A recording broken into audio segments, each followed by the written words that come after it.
दिल्ली की Neetu Solanki murder case ने काफी सनसनी मचाई थी।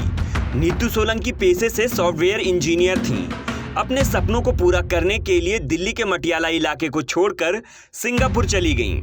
लेकिन कुछ महीने बाद 11 फरवरी साल 2011 को उनका शव नई दिल्ली रेलवे स्टेशन के बाहर एक बैग में पाया गया।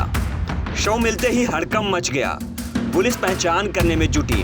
काफी छानबीन के बाद उसकी पहचान हुई।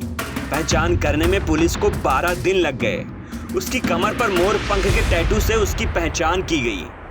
इसके बाद कई सारे सवाल खड़े होने शुरू हुए, जैसे कि नीतू को किसने मारा, वो सिंगापुर के लिए निकली थी तो दिल्ली कैसे पहुंची। ऐसे तमाम सवालों के जवाब पुलिस तलाश में जुट गई। पुलिस ने तहकीकात शुरू की तो पता चला कि नीतू कभी भारत छोड़कर गई ही नहीं थी और वो अपने प्रेमी राजू गहलोत के साथ रह रही थी। राजू इंडियन एयरलाइन में नौकरी करता था, जिसे मामले में संदिग्ध आरोपी के रूप में पहचान की गई। राजू बहुत शातिर था। राजू तक पहुंचने के लिए पुलिस को काफी मशक्कत करनी पड़ी। इसके बाद वो लगातार 8 साल तक पुलिस की आंखों में धूल झोंकता रहा। इस दौरान उसने नाम बदल लिया, नौकरी बदल ली, सिम कार्ड बदल लिए। यहाँ तक कि पकड़े जाने के डर से उसने अपने माँ बाप से भी संपर्क नहीं किया। आखिरकार साल 2019 में वो दिन आ गया जब पुलिस राजू तक तो पहुंच गई, लेकिन गिरफ्तार नहीं कर पाई। गुरुग्राम के एक अस्पताल में भर्ती राजू ने मौत से चंद मिनट पहले अपने माता पिता से संपर्क किया, लेकिन जब तक वो उसके पास पहुंचते तब तक राजू अपने सीने में कई राज दफन कर इस दुनिया को छोड़कर जा चुका था। जांच कर रही पुलिस ने बताया कि नीतू ने अपने माता पिता को बताया था कि वो सिंगापुर में है, लेकिन उसने कभी भारत नहीं छोड़ा। इसके बजाय वो अपने पार्टनर के साथ बेंगलुरु, मुंबई और पुणे जैसे अलग अलग जगहों पर रही।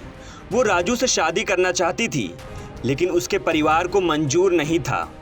एक रिटायर्ड आईपीएस अधिकारी जो इस मामले की जांच कर रहे थे, उन्होंने द इंडियन एक्सप्रेस को बताया कि राजू बहुत चतुर था। राजू के चचेरे भाई को तब पकड़ा गया जब पता चला कि शव को ठिकाने लगाने के लिए उसकी कार का इस्तेमाल किया गया था। लेकिन राजू गहलोत हमेशा भागता रहा।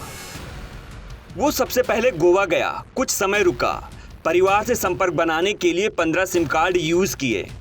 जब उसे लगा कि सब कुछ ठीक है तो वो वापस लौट आया। उसने रोहन दहिया के नाम से फर्जी पहचान बनाई। ऑटोमोबाइल सेक्टर में काम करना शुरू किया। वो गुरुग्राम के एक पीजी में रहता था। राजू के चचेरे भाई को पकड़ लिया गया था। जांच कर रही पुलिस ने बताया कि राजू और नीतू कुछ समय तक एक साथ अलग अलग शहरों में रहे। साल 2011 में दोनों दिल्ली वापस लौट आए। किसी दिन दोनों के बीच तीखी बहस हो गई।